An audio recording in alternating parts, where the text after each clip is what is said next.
Horror कहानियाँ थी। चुड़ैल पार्ट 1। ऊंची ऊंची पहाड़ियों और घने जंगल से घिरा हुआ भैरवगढ़ गांव काली पहाड़ी के ठीक पीछे था। काली पहाड़ी यानी मौत का घर। भैरवगढ़ गांव तक पहुंचने का रास्ता बेहद दुर्गम था।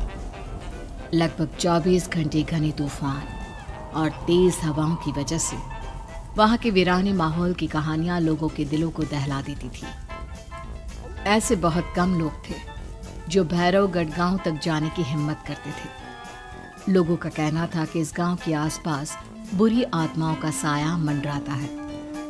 गांव के रहने वाले लोगों ने वैसे तो अपनी आंखों से किसी बुरी आत्मा या साये को नहीं देखा था, लेकिन गांव का बच्चा बच्चा इस बात को महसूस कर सकता था कि गांव के ऊपर कोई तो खौफनाक साया मंडरा रहा है। और उसकी वजह ये थी कि उस गांव में जैसे ही कोई लड़का 18 साल का होता, उसके 18वें जन्मदिन की रात ठीक 12 बजे अकस्मात उसकी मौत हो जाती। हर बार ये मौतें बड़े ही रहस्यमयी ढंग से होती और इस बार सरपंच सुमेर के बेटे को 18 साल होने में अब बस 15 दिन बाकी थे। अजी सुनते हैं, हमारा बेटा भी कुछ दिन बाद 18 साल का हो जाएगा। कहीं वो डायन उसे भी खा गई तो। कैसी बातें कर रही हो? जब वो इस गांव में ही नहीं है तो कोई भी डायन या बुरा साया उसका कैसे कुछ बिगाड़ सकता है? उसे कुछ नहीं होगा। हाँ जानती हूँ, आपने उसे पढ़ाई के बहाने इस गांव से बाहर निकाल शहर भेज दिया है, लेकिन ये भी तो सच है ना कि वो बार बार यहाँ आने की जिद करता रहता है। वो चाहे कितनी भी जिद कर ले जानकी, पर मैं उसे इस गांव में कभी वापस नहीं आने दूंगा। मैं नहीं चाहता कि गांव के दूसरे लड़कों की तरह मेरे बेटे की भी अजीबोगरीब ढंग से मौत हो जाए। कभी कभी तो लगता है कि हम सब गांव वालों को हिम्मत करके अपने गांव को इस बुरी आत्मा से छुड़वा लेना चाहिए। लेकिन कौन जानता है आखिर वो खतरनाक साया किसका है? वो काली आत्मा कौन है जो रातों रात हमारे गांव के लड़कों को निगल जाती है? सुमेर और जानकी जब ये सारी बातें कर रहे थे तब रात के लगभग 10 बज चुके थे और हर रात की तरह भैरवगढ़ गांव एक भयानक काले तूफान की आगोश में था। बाहर चल रही तेज हवाएं और बारिश के बीच कभी कभी ऐसा लगता जैसे कोई बुरी तरह से चीख रहा है। किसी के तड़पने और चीखने की आवाजें गांव के कानों में बार बार टकराती, पर वहां रहने वाले किसी भी औरत या आदमी के अंदर इतना साहस नहीं था कि वो अपने घर से बाहर कदम रख के उन आवाजों तक पहुंच सके। सो जाओ जानकी और घर के खिड़की दरवाजे कसकर बंद कर दो। अब जानकी सब खिड़कियां ठीक से बंद करने ही लगती है कि तभी उसे अपने घर के दरवाजे पर जोर जोर से खटखटाने की आवाजें सुनाई देती है। इन आवाजों को सुनकर जानकी और सुमेर के चेहरे डर से पीले और हाथ पैर ठंडे पड़ जाते हैं। जानकी, जानकी, इतनी रात कौन होगा? पता नहीं, ऐसा लग रहा है कोई बुरी तरह से दरवाजा खटखटा रहा है। अरे हाँ, पर किसी की आवाज भी तो नहीं आ रही। क्या करूं? दरवाजा खोल लूं या नहीं? कहीं ऐसा ना हो कि किसी को हमारी मदद की जरूरत हो। लड़खड़ाते कदमों से सुमेर दरवाजे के करीब जाता है और अपने कान को दरवाजे पर रख धीरे से आवाज देते हुए पूछता है, कौन है? कौन है वहां? तभी एक बेहद डराने वाली आवाज उसके कानों से टकराती है। दरवाजा खोलो, दरवाजा खोलो, वरना आज की रात इस गांव में कोई जिंदा नहीं बचेगा। मैं जानती हूँ तुम्हारा बेटा 18 साल का होने वाला है। अगर उसकी जान की जरा भी परवाह है तो दरवाजा खोल दो। इस आवाज को सुनते ही सुमेर घबराकर पीछे हट जाता है और जानकी को पूरी बात बताता है। कहीं वो डायन हमारे घर तक तो नहीं पहुंच गई? अब हम क्या करेंगे? मुझे दरवाजा खोलना ही होगा जानकी।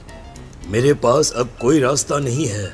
इतना कहकर सुमेर डर से अपनी दोनों आंखें कसकर बंद करता है और कांपते हाथों के साथ झटके से दरवाजा खोल देता है। तभी किसी के जोर से हंसने की आवाज सुमेर और जानकी को सुनाई देती है।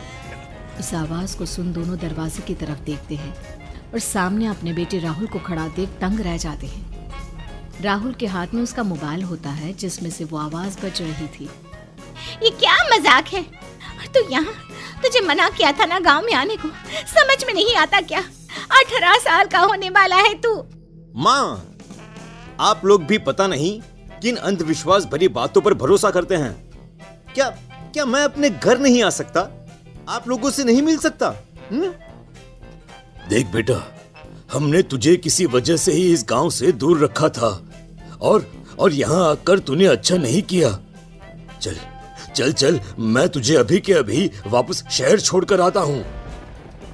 ओफो पापा, आप बेकार की बातों से परेशान हो रहे हैं। बाहर इतना तेज अंधड़ तूफान चल रहा है, कहीं जाने की जरूरत नहीं है। मैं बस आप लोगों से मिलने आया हूँ, कुछ दिन रहकर चला जाऊंगा। दिमाग खराब हो गया है इस लड़के का, नहीं जानता कि इस गांव में ये सुरक्षित नहीं है। किसने कहा था तुझे यहाँ आने को? ये आवाजें सुन, बाहर से जो आवाजें आ रही है तुझे सुनाई नहीं देती क्या? अरे माँ, जब जोर से तूफान चलता है, तेज हवाएं चलती हैं, तो इसी तरह की आवाजें आती हैं। ये बहुत नॉर्मल है माँ। नॉर्मल होगी तेरे लिए बेटा। 4 दिन शहर में पढ़कर आया है तो अपने माँ बाप की बात नहीं मान सकता। माँ, मुझे अभी बहुत जोरों से भूख लगी है, पहले कुछ खिला दो, और रात भी बहुत हो गई है। हम इस बारे में कल बात करते हैं, ठीक है? राहुल के वापस आ जाने से जानकी और सुमेर की आंखों की नींद उड़ गई थी। खाना खाने के बाद राहुल तो अपने बिस्तर पर जाकर सो गया, लेकिन जानकी और सुमेर पूरी रात उसके कमरे के बाहर पहरेदारी करते रहे। उन्हें पल पल इसी बात का डर था कि कहीं उनके बेटे को कुछ हो ना जाए। रात बीतती है, सुबह का सूरज निकलता है। अब जैसे ही वो राहुल को नींद से जागते देखते हैं तो उन दोनों के दिल को सुकून मिलता है। अरे माँ, पापा, आप अभी तक यहीं बैठे हैं? क्या पूरी रात सोए नहीं? जिनकी जवान बेटी की जान को खतरा हो, उन माँ बाप को नींद नहीं आती बेटा। अब तो वापस शहर चला जा। देखो माँ, मैं किसी जरूरी काम से इस गांव में आया हूँ, और वो काम पूरा होने के बाद मैं खुद यहाँ से चला जाऊंगा। काम? गांव में तेरा क्या काम है? पापा, मैं बचपन से ही इस गांव के बारे में बेहद डरावने किस्से सुनते आया हूँ, इसीलिए अब मैं उन्हीं किस्सों के ऊपर डॉक्यूमेंट्री फिल्म बनाऊंगा। रिसर्च करना चाहता हूँ कि आखिर सच्चाई है क्या। हे भगवान, लो जी, सुन लिया, और भेजो इसे पढ़ने के लिए शहर। मैंने आपसे पहले ही कहा था, मेरी बहन के पास दूसरे गांव भेज दो। ना ये शहर जाता और ना उल जुलूल की बात इसके दिमाग में आती। जानकी और सुमेर राहुल को समझाने की बहुत कोशिश करते हैं, पर वो किसी की बात नहीं सुनता और अपना कैमरा लेकर गांव की पास वाली काली पहाड़ी की तरफ निकल जाता है। अब राहुल जैसे ही काली पहाड़ी पर पहुंचता है, उसकी नजर पहाड़ी के ठीक बीचों बीच बनी एक पुरानी झोपड़ी पर पड़ती है। यहाँ भी कोई रहता है क्या? ये इंटरेस्टिंग होगा। राहुल की आवाज पहाड़ों से टकराकर उसके कानों में सुनाई दे रही थी। उसने चारों तरफ का नजारा देखकर वहां की तस्वीरें अपने कैमरे में उतारना शुरू कर दिया। तभी अचानक राहुल ने अपने कैमरे में खींची हुई तस्वीर को जूम करके देखा, और उसमें उसे जो नजर आया वो देखकर राहुल के होश उड़ गए। क्या सचमुच उस गांव के ऊपर किसी बुरी आत्मा का साया था? क्या राहुल की जान बच पाएगी? क्या देखा था राहुल ने उस फोटो में जिसे देखकर वो दंग रह गया? इन सवालों के जवाब जानने के लिए देखिए इस कहानी का अगला भाग।